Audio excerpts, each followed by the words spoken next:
Hi all, இன்றைக்கி பாசிப்பயிறு recipe பார்க்கலாம். அதுக்கு நான் 1 கப்பு பாசிப்பயிறு எடுத்திருக்கேன்.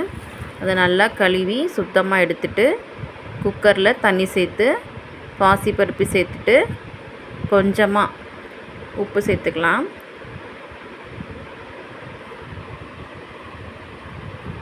உப்பு சேர்த்துட்டு அதை மிக்ஸ் பண்ணி விட்டுறலாம்.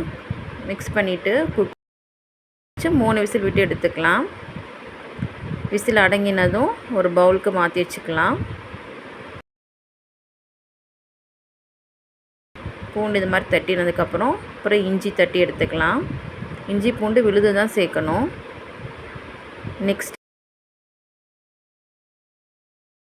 சின்ன வெங்காயம், கருவேப்பிலை, இஞ்சி பூண்டு விழுது, வேக வச்சுருந்த பாசிப்பயிறு தான் தேவை நமக்கு. ஒரு கடாயில் எண்ணெய் சேர்த்துட்டு கடுகு, உளுந்தம்பருப்பு, சீரகம் சேர்த்து தாளிச்சிக்கலாம்.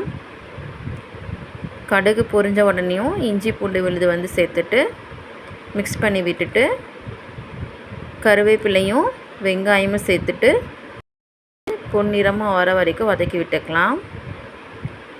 தாளிப்புக்கு தேவையான கொஞ்சமாக உப்பு, மஞ்சத்தூள், மிளகாய்த்தூள் சேர்த்து மிக்ஸ் பண்ணி விட்டதுக்கப்புறம் பாசிப்பயிறு எடுத்து சேர்த்துக்கணும். தண்ணி இல்லாமல் சேர்த்துக்கோங்க. இந்த மாதிரி தண்ணியெல்லாம் எடுத்து போடும் போதே நல்லா ஃபில்ட்ரு பண்ணி சேர்த்துக்கோங்க. இந்த தண்ணி வேஸ்ட் பண்ண வேணாம். நம்ம காய் வேக வைக்கும் போது அந்த காய் கூட சேர்த்துக்கலாம் குழம்புக்கு.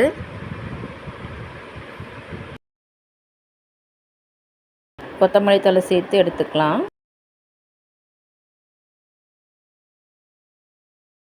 ரொம்ப டேஸ்ட்டு சூப்பராக இருக்குது. இது மாதிரி செஞ்சு பாருங்கள். இந்த வீடியோ பிடிச்சிருந்தா சப்ஸ்கிரைப் பண்ணிக்கோங்க. தேங்க்யூ.